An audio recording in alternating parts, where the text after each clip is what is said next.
Si tu veux vraiment faire fructifier ton argent, tu vas devoir comprendre ces 7 règles en investissement et surtout, tu dois commencer à les appliquer dès maintenant. Elles sont simples, claires et applicables et même moi, je les utilise en tant qu'investisseur. 80% des particuliers qui perdent en bourse ne maîtrisent pas ou n'appliquent pas ces 7 règles. Reste bien jusqu'à la fin parce que la 7e règle régit le monde de l'investissement. On est parti. Ok, on se retrouve directement sur Miro et là tu retrouves les 6 règles. Je te cache la 7e évidemment pour te garder la surprise. On va directement enchaîner par la première règle, commencer le plus tôt possible. Pourquoi? Parce qu'on va chercher à bénéficier de la magie des intérêts composés. Quand je dis que c'est de la magie, tu vas voir qu'en fait les intérêts composés comparés aux intérêts simples provoquent ce qu'on appelle de l'exponentialité. En fait, les intérêts simples, c'est d'investir par exemple 1000 euros et de prendre des intérêts chaque année sur ces 1000 euros, sur l'investissement initial. Donc imaginons que tu prennes 10%, tu vas avoir 1100 euros. Donc 1100 euros, et après l'année d'après, tu ne vas pas prendre les intérêts sur 1100, mais sur 1000. Alors que les intérêts composés, justement, c'est ça. C'est le fait de pouvoir, une fois que la première année est passée et que tu as fait tes premiers 10%, prendre de nouveau 10%, donc de nouveau la performance de ton outil, 7 fois plus sur ce que tu as investi, mais sur les intérêts en plus, donc sur 1100 euros. Donc en fait, tu vas récupérer 1210 euros au lieu de 1200, oui, c'est ça, 1200. Donc là, tu gagnes 10 euros. Mais sur la durée, en fait, tu vas voir que la courbe des intérêts composés commence directement à partir en cacahuète. Hop, parce que tu prends toujours plus d'intérêts, toujours plus de performance. C'est ce qu'on appelle l'effet boule de neige. Mais en gros, c'est quand ton argent produit des gains et que ces gains produisent à leur tour des gains. C'est comme une boule de neige qui grossit toute seule, à condition de la lancer tôt. Et c'est ça notre première règle. Il faut absolument que tu comprennes que tu dois commencer à investir le plus tôt possible parce qu'il y a justement cet effet qui existe. Petit exemple, comme je t'ai expliqué plus tôt, mais en gros, 1000 euros à 10% la première année, ça va être 1100 euros, classique. Mais ensuite, tu vas voir directement que l'exponentialité va se présenter. Au lieu de la 5e année d'avoir 1500 euros, si on n'avait pas eu justement cet effet des intérêts composés, cette fois-ci, on est à 1610. Après 10 ans, 2593. Après 20 ans, 6727. Et après 40 ans, 45 259. Donc tu vois que ce n'est pas simplement 1 x 2, c'est bien plus parce que tu gagnes toujours plus d'intérêts chaque année. Le meilleur moment pour investir, c'était hier. Le deuxième meilleur moment, c'est aujourd'hui. Et c'est la phrase que je veux que tu retiennes pour cette première règle. Elle régit le monde de l'investissement et surtout en bourse. Il faut commencer le plus tôt possible. Ok, nickel. On enchaîne tout de suite directement par la règle numéro 2. Investis uniquement ce que tu peux te permettre, en tout cas au départ. Il existe une grosse part de risque quand même quand tu commences à investir. Il y a des incertitudes et tu peux à tout moment perdre un peu d'argent au début. Il faut le prendre en compte et construire un matelas de sécurité qui te permet de sécuriser tes dépenses en cas d'imprévu, de ne pas être stressé au quotidien et de ne pas retirer tes investissements au moindre coup dur. Si tu commences à me dire que 2 ans après que tu aies commencé à investir, tu dois retirer l'ensemble de ce que tu as déposé parce que je ne sais pas, tu as un problème de santé ou que ta voiture a lâché, non, ça ne va pas. Il faut que tu prévois un matelas de sécurité, ce qu'on appelle donc une poche, un montant qui va être disponible tout le temps, 24/24, en cas de coup dur comme cela. Une fois que tu l'as compris, tu permets à tes investissements de gonfler dans le temps. Et donc, on revient à la règle numéro 1, faire jouer les intérêts composés. Plus tu laisses longtemps ton argent, notamment en bourse, moins tu as de chances de perdre ton capital, mais je reviendrai sur ça juste après. Les performances passées ne préjugent pas des performances futures, mais aucun investisseur ayant laissé son argent pendant 20 ans sur un indice comme le S&P 500, donc en gros les 500 plus grosses capitalisations en Amérique, n'a perdu de capital. Donc ça veut dire que statistiquement, après 20 ans d'investissement, tu es sûr d'avoir au moins un montant neutre. Donc au moins ne pas avoir perdu d'argent, ce qui est déjà très joli. On enchaîne directement par la 3e règle, diversifie toujours. On va changer de couleur un peu. Diversifie toujours. Il ne faut pas, et je t'en supplie, comprends-le, ne jamais all-in sur une seule action. Mais on peut généraliser ça en disant même ne jamais all-in sur une seule action, ou même sur un seul secteur, ou sur un seul pays. Encore mieux d'ailleurs, un seul pays, parce que ça peut être compliqué. Imaginons que tu as un ETF S&P 500, tu es déjà vachement diversifié sur ce qui est secteur, nombre d'actions, entreprises différentes, tout ça. Par contre, effectivement, tu n'es qu'aux États-Unis. Mais tu es tellement déjà diversifié aux États-Unis qu'on peut parfois s'en passer, surtout avec des petits montants. Pourquoi? La diversification permet tout simplement de répartir le risque. Au lieu de tout mettre sur un élément qui peut chuter et qui te ferait perdre l'entièreté de ton investissement d'un coup, On préférera déposer notre capital sur plusieurs pour amortir le choc en cas de baisse d'une de tes investissements. Par exemple, je te fais un petit exemple de portefeuille diversifié. C'est un exemple, il ne faut pas le reproduire, je l'ai trouvé sur internet, c'est vraiment juste pour imager ce que je veux t'expliquer. C'est que par exemple, sur ce genre de truc, tu as un ETF monde, donc qui va se répartir dans le monde entier, un ETF dividende qui va répartir tes risques, donc ce sera des entreprises qui versent un dividende, d'autres qui, et par exemple dans le monde, je sais que celui-là doit être capitalisant, donc en fait il ne verse aucun dividende, tu as encore diversifié. Tu as un ETF Nasdaq qui est plus redirigé vers l'Amérique et la technologie, un ETF marché émergent, donc complètement aucun de tout cela. En fait, monde, je pense que tu en as un peu, mais très peu. Des actions directes, donc ils te proposent des actions du style Total, bon, ce ne sera pas total sur ce genre de choses, mais des actions vives, donc un titre pile, un peu de crypto, bon ça c'est comme tu veux, et un ETF innovation, donc sur les grandes technologies, style Apple à mon avis, qu'est-ce que tu peux avoir d'autre, Sony, Microsoft, etc. Donc tu vois, tu es diversifié sectoriellement, géographiquement, et en plus de ça, sur les titres différents. Donc tu as des actions, tu as de la crypto, et tu as à mon avis des obligations qui traînent dans le tas. Ça c'est le genre de portefeuille type. Quand tu as déjà un gros patrimoine, tu n'es pas obligé de diversifier autant quand tu investis 1000, 2000, 3000 euros. Mais c'est pour l'exemple. Ok, je pense que tu as bien compris la diversification et l'importance de diversifier. On va directement enchaîner par la règle numéro 4. Investis dans ce que tu comprends. Et là, je vais te parler d'un grand homme. Un grand homme, on ne fait pas la liaison, qu'est-ce que je raconte? Un grand homme qui s'appelle Peter Lynch et qui est en fait un grand financier et investisseur américain qui est très très connu. Il y a des livres, il y a sûrement une bibliographie, je ne l'ai pas lu moi personnellement, mais s'il y en a une, je vais la lire dans pas longtemps. Invest in what you know. Donc en gros, investis dans ce que tu connais, dans ce que tu maîtrises, dans ce que tu connais, en fait, dans un produit que tu achètes déjà. Il est primordial que tu te questionnes et que tu recherches, et en plus de ça, que tu te formes avant de déposer ton argent sur un produit. C'est primordial, c'est super important, même si tu entends des rumeurs dire que cet investissement est trop bien, qu'il ne faut absolument pas rater le coche, ce qu'on appelle le FOMO, je vais en parler aussi après. Mais c'est primordial que tu prennes le temps de comprendre sur quoi tu investis et que tu te questionnes sur la fiabilité. Parce que, regarde, je vais t'expliquer un petit truc. Je vais te donner un exemple. Investir dans l'action du moment ou investir dans l'action que tu juges bonne. Pourquoi c'est mauvais? Parce que tu ne sais pas combien de temps ça va continuer de monter, tu ne sais pas quand revendre, tu n'as aucune confiance sur l'action et tu es obligé de regarder tous les jours si ton choix est bon. Donc en fait, tu te crées du stress complètement inutilement.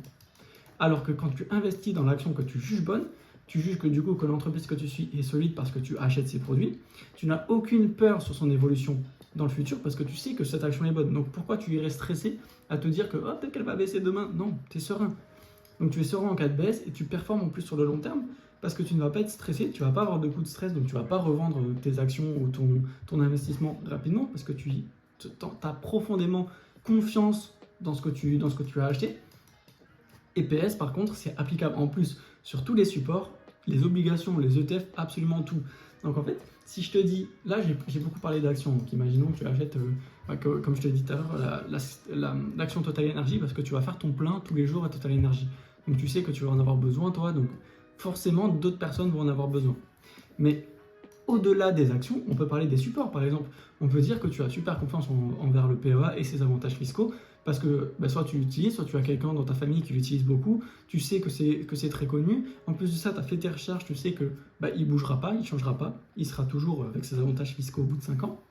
Pareil pour les obligations. Hein. Par exemple, tu as une obligation d'État, tu es persuadé que l'État elle va rester comme ça à tel taux fixe, etc. Ça ne change pas. ETF pareil, absolument tout. C'est tout pareil. Dans tous les cas, cette règle s'applique à tout ce qui est dans l'investissement. Il faut absolument que tu comprennes dans quoi tu investis. Je vais te donner 2-3 petites citations de Peter Lynch que j'adore. Le meilleur moment pour vendre une action, c'est presque jamais. Donc en fait, quand tu fais le bon choix, tu n'as jamais besoin de revendre cette action. Les gens perdent plus d'argent à essayer d'anticiper les corrections qu'en vivant à travers elles.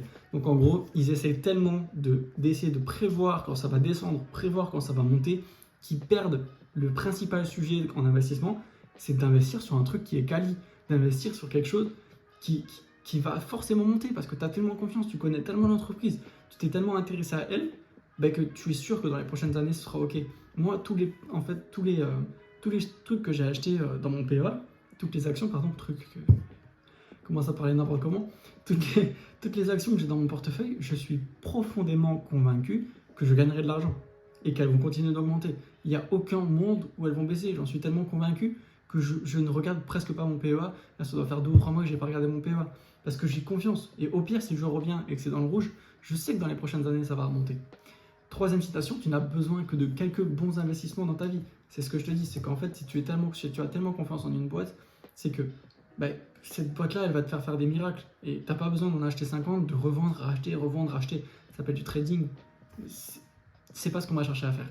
Je pense que si tu es là, c'est parce que tu as envie de quelque chose qui te sécurise et qui t'apporte du bon dans le futur, et pas où tu as besoin de regarder tous les 4 matins. Ok, la quatrième règle, je pense que tu as bien compris ce que je vais t'expliquer, c'est nickel. Ok, petit aparté, si cette vidéo te plaît, n'hésite pas à t'abonner. En ce moment, je suis en train de créer une série sur 10 vidéos en fait, qui t'expliquent comment investir, comment débuter en investissement. On est déjà à l'épisode 4, ça enchaîne, donc si tu veux voir la suite et ne pas manquer les prochaines vidéos, n'hésite pas à t'abonner. Aussi, tu retrouveras en description un petit lien qui te permet d'accéder à mon agenda personnel en fait.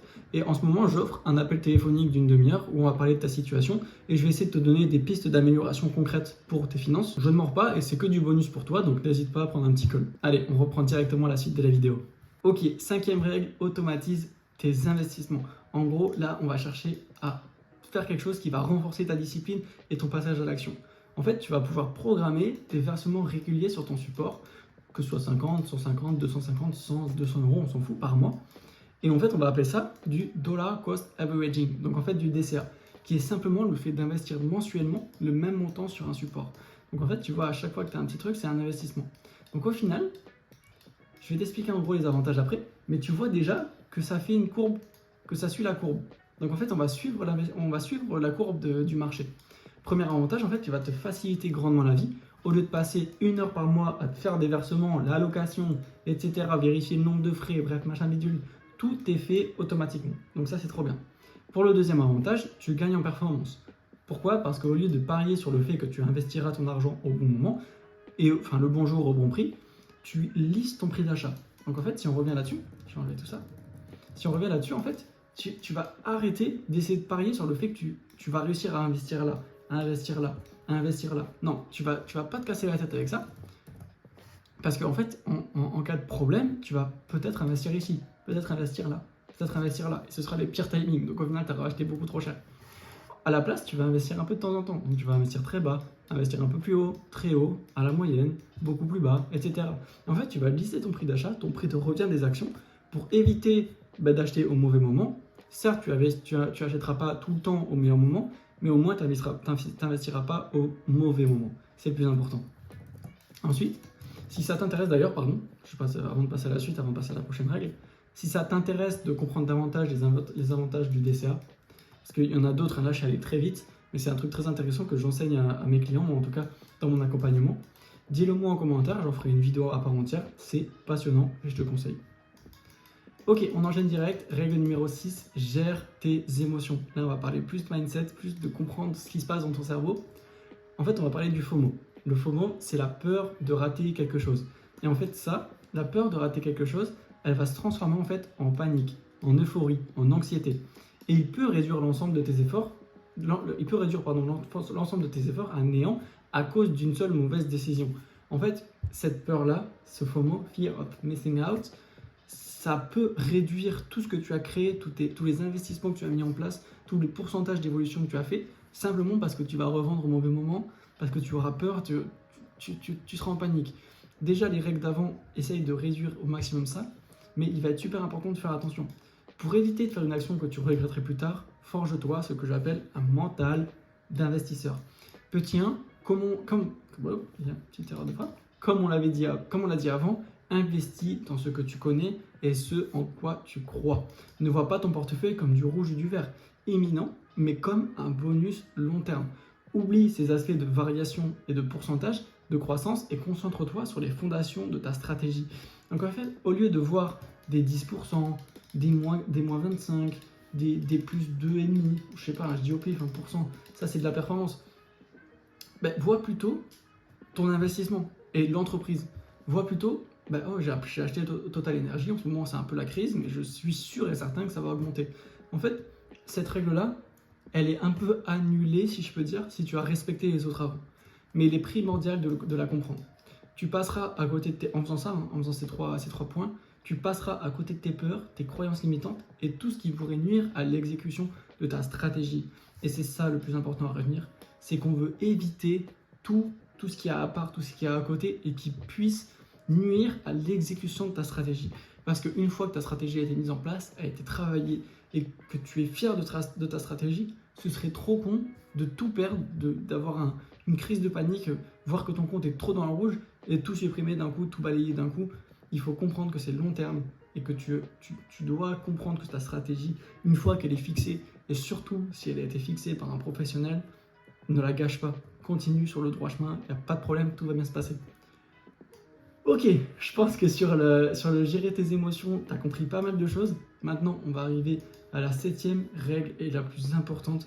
Elle régit le monde de l'investissement et c'est tout simplement le fait d'être patient et de ne pas être gourmand. Tu vas peut-être trouver ça bête qu'elle soit en 7e, mais c'est le plus important. Et c'est la chose que j'explique le plus à mes clients et à tous les investisseurs avec qui je parle. Et c'est justement ça à chaque fois que je dois répéter, parce que j'ai l'impression que c'est trop compliqué à comprendre. Et figure-toi que c'est pas si simple. La principale force de l'investissement, c'est le peu de chances de perdre après X années. Comme tu te le rappelles, un investissement sur les S&P 500 après 20 ans n'a aucune chance d'être en perte, statistiquement. Malgré tout, je dois rappeler que les performances passées ne préjugent pas les performances futures. Encore une fois, comme tout à l'heure, c'est très important. Time in the market est plus grand que timing the market. Qu'est-ce que ça veut dire? Il vaut mieux rester investi longtemps sur le marché que d'essayer de deviner les meilleurs moments pour acheter ou vendre. Encore une fois, on réapplique en fait toutes les règles. Le fait d'être patient en investissement, c'est de réappliquer les règles qui ont été là. Gérer tes émotions, automatiser tes investissements, investir dans ce que tu comprends. En fait, on rassemble un peu tout dans cette 7e règle. Donc, en fait, time in the market, donc on va chercher à investir longtemps plutôt que chercher le meilleur investissement. Plus évidemment, du coup, on rajoute l'effet boule de neige qui a été vu juste ici. On a parlé de l'effet boule de neige à la première règle. Rien ne sert de couvrir, il est plus intéressant de marcher. The stock market is a device for transferring money for the impatient to patient. De Warren Buffett, qui est un investisseur américain de génie. C'est un gars que j'ai étudié, il est extraordinaire. Si tu t'intéresses vraiment beaucoup à l'investissement et aux personnes aussi qui font de l'investissement dans le monde entier, va voir ce gars, il est génial. J'ai fait une vidéo Instagram d'ailleurs dessus, où je parle du montant qu'il a acheté Coca, plus d'1 milliard de dollars, c'est juste extraordinaire. L'investissement en fait c'est comme planter un arbre. Tu ne creuses pas tous les jours pour voir si ça pousse. Tu arroses, tu attends et un jour tu as de l'ombre et des fruits. Et c'est exactement ça qu'on veut. On va investir un montant, 1000 euros, imaginons. Et on ne va pas regarder l'année prochaine. Parce que l'année prochaine, bon, ok, on a fait une bonne année, on sera à 1100. On va regarder, par contre, dans 20 ans. Et dans 20 ans, peut-être qu'on aura 45 000 euros. Je ne sais pas, je dis ça au pif, mais avec les intérêts composés, ça peut aller très vite. En fait, on a juste à retourner... attends, laisse-moi chercher. Retourner là.